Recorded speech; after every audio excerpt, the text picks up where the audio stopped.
expect, I'm sure.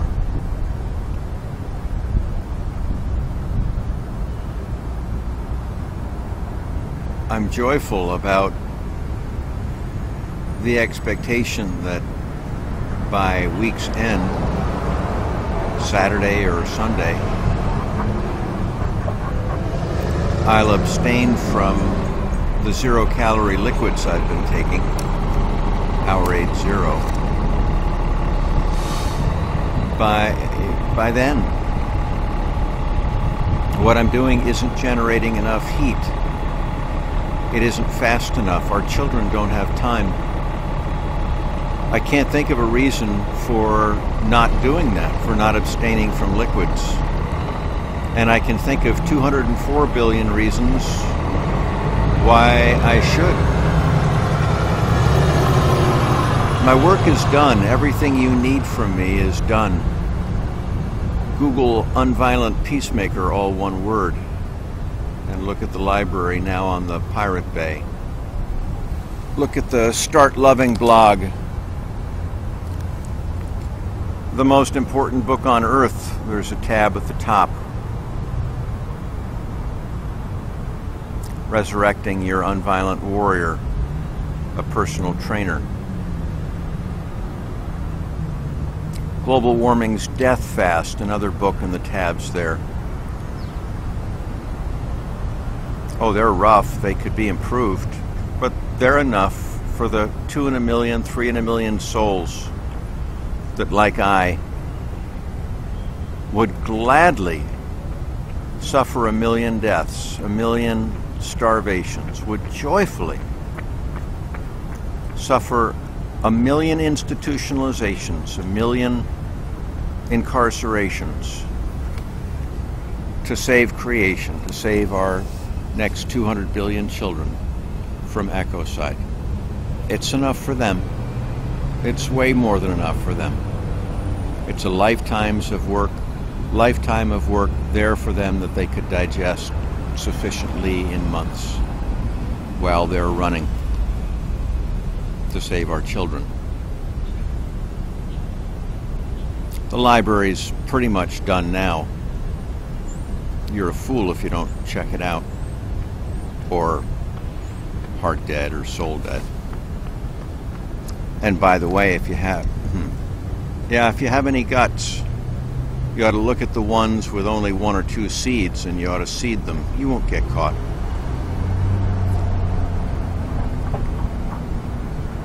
Robin Hood did it. Was he wrong? Keep that library alive. Keep it alive. It's the library of unviolent revolution, and there's only one revolution. Agape. That's what Jesus said. There's only one revolution. Agape. Universal family, universal loving. Not in thought, in being. In being. What you needed from me, you've got, except for I haven't started the fire, and our children are out of time. The plethora of articles, they may have stemmed from the same study, but it was a credible study. The plethora of articles 2 weeks ago was that it's way too late to avert ecocide.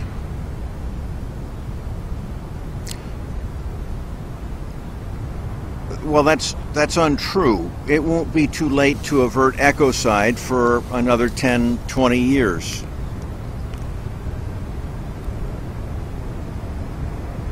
But it is on the verge of too late, and the reason is that if world citizens 10 years from now, 15 years from now, want to spend every resource, I don't mean every scarce resource, I don't mean every available resource, I mean if they want to work from sun up till sundown to pay for the machinery to suck carbon dioxide out of the atmosphere, that is, if they want to be bound slaves for their entire lives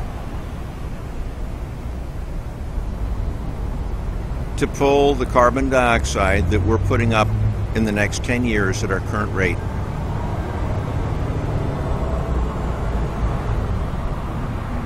to recover some of the Earth species, to recover some of the seas, to recover some of the weather.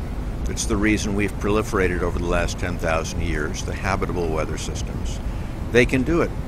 So if you're okay, if you deem it acceptable for the succeeding generations to be bound slaves, destitute to the job of trying to survive your apathy, your cowardice, your heartlessness, okay, I'm not.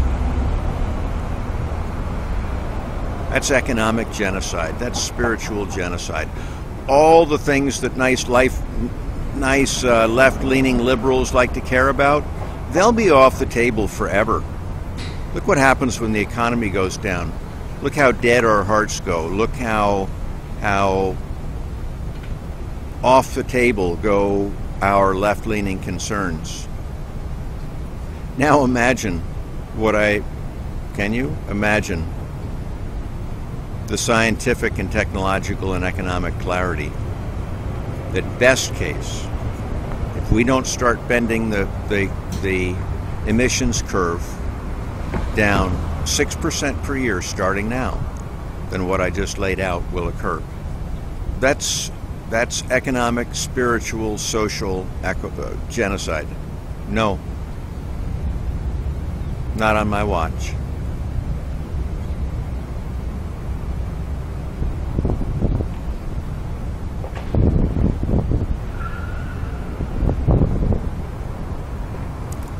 So it's not too late if the alternative to full-on ecocide, half the world's species being extinct by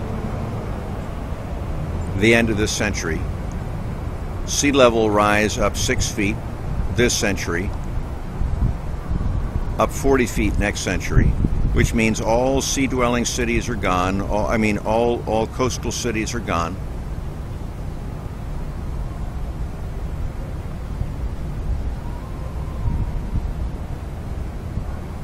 All coastal life is gone.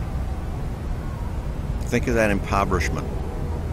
The sea's dead, a half of the lakes and rivers dead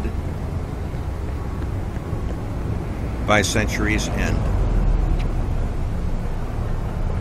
The best case alternative to that, if you don't bend the emissions curve down 6% per year starting now, look at the video on my site, top left tab, or a video on the right, Averting Ecocide, James Hansen. That's an extremely dry but the only succinct distillation of the scientific, technological, economic truth.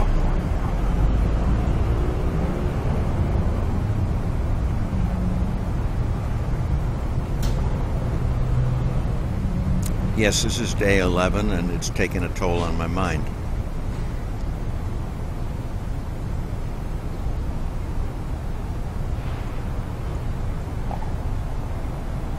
If you don't bend the cost curve down, at best you've handed your children and grandchildren and the next 200 billion children, the next 1,000 generations, economic, spiritual, social genocide, and much more likely you've handed them ecocide, a dead, weather violent, barely habitable planet. And it would cost you nothing to stop it. It would cost you nothing to stop it. It is costing you economically to not stop it because you're relegating the United States to be the follower, a second-tier country in the energy industry, the largest one on the planet, and the one that determines the economic success of a country, that determined our economic success in the last century. All the economic incentive is with doing it, except for the few at the top and the few that own Exxon, Chevron, Massey Coal, Massey Energy. Do you?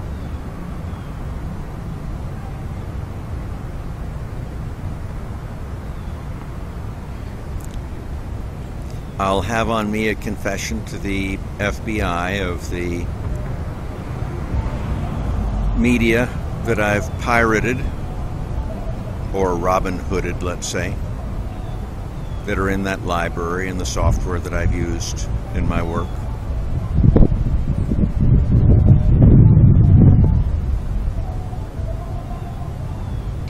Somewhere in the succeeding week or 10 days, I will go totally dysfunctional. The body doesn't survive very long on only water.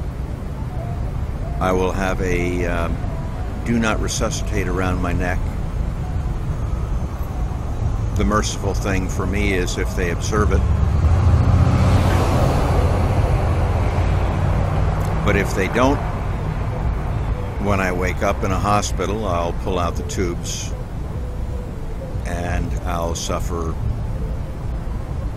a much longer, much more torturous existence, because they'll have to immobilize me, institutionalize me, although the confession as to the pirating will provide an interesting, well, no. So they'll immobilize me and maybe they'll put me through the court process as well, which would be fine and just. I never intended to Robin Hood that material without paying a price. But if your wife is pregnant and you have to get her to the hospital, you run a red light, and if we're on the verge of irreversible ecocide or economic genocide for the next 1,000 generations, if you have a heart, if you have a soul, if you're alive, you run red lights. But you don't do it without expecting to pay a price, and I expect to pay the price.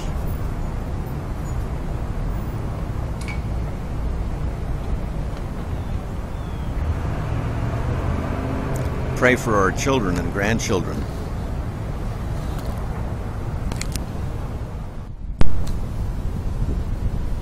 Oh, and when it comes time, just weeks from now, we're in the process of relegating me in restraints to St. E's rather than honoring my request for do not resuscitate on the basis that I'm insane, suicidal. There are quite a few now that know of my sanity, and they might choose to save me from months or years of that kind of torture and allow my do not resuscitate to be observed. Craig Keller and the City Mental Health Services Group and his colleague have interviewed me a number of times. Craig's been very kind to me, by the way, very helpful.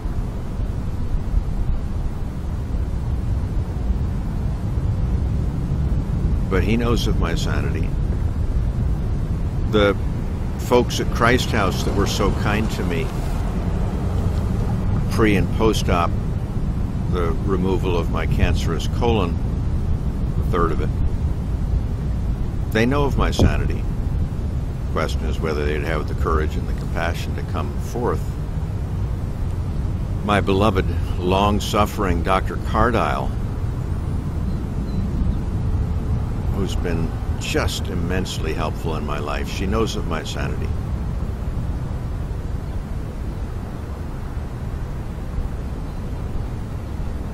George Washington University, the psychologist there, who in her own kind, sick way, desperately wanted to institutionalize me when I was on a fast. I was in the hospital due to dehydration last June. Interviewed me for half an hour, and they let me go moments later. She knows I'm sane.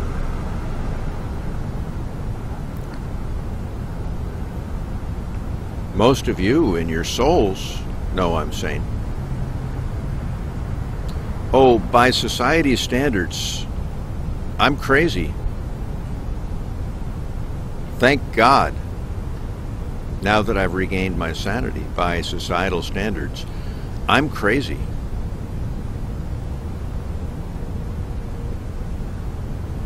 It's the 150 million U.S. adults that are sitting on the sidelines when, without breaking a sweat, they could give the next 200 billion children a future. They're the sane ones. It's the Democrats on the left, the so-called activists that are talking our children's future to death or throwing tantrumy, Obama-blamey, convenient little protests. They're the sane ones in this society. I understand that. No, I'm surely insane. Right alongside Diane Wilson.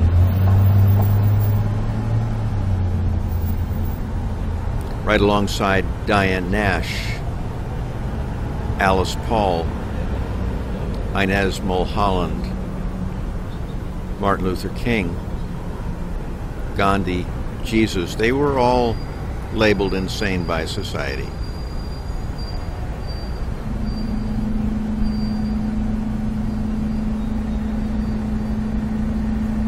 So if any want to save me from the living torture of weeks, months, years in restraint being force-fed, and they have a heart and they have a soul, they'll stand up and allow my do not resuscitate to take its course. Although if that would distract them from what they otherwise might do, which is to put their being in the way of ecocide or economic, social, societal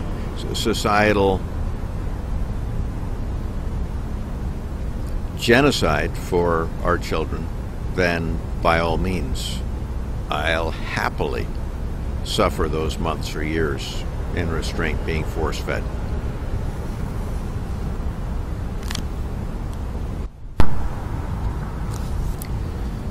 Oh, and who can speak for me when I'm gone? No one. But there are hundreds and hundreds of hours on the internet of Start Loving speaking for himself. So if you want words of Start Loving written and in video, they're there for you to find.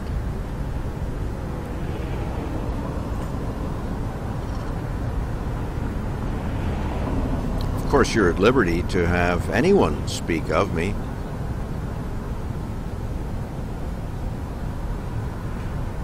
But there are few that understand me at all, because we don't want to understand a Start Loving. We don't want to understand a Jesus. We want not to understand a Gandhi. We want not to understand an Alice Paul. Tragically, sickly, because the affluholics we are, we're scared to death of being brought alive.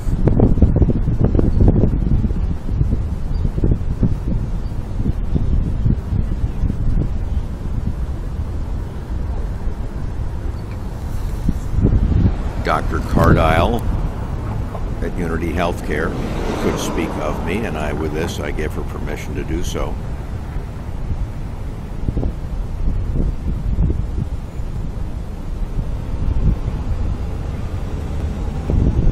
Beverly Austin and Relax the Back in Wilmington, Delaware could speak of me if she wanted to, though, Lord, she suffered enough on my account. Kathy McGinley in Westchester could speak of me if she wanted to, and have some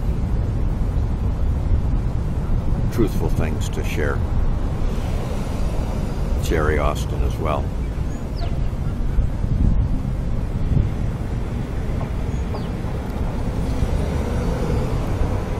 Diane Wilson would come the closest to understanding my theories and methods of nonviolent revolution. Seadrift, Texas, author of A Nonviolent Woman. The Secret Service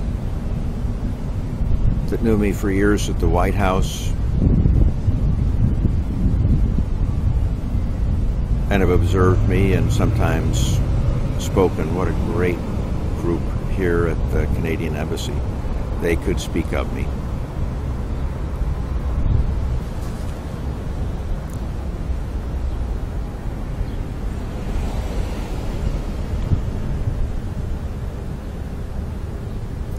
I've missed a few, but of the many that would love to speak of me,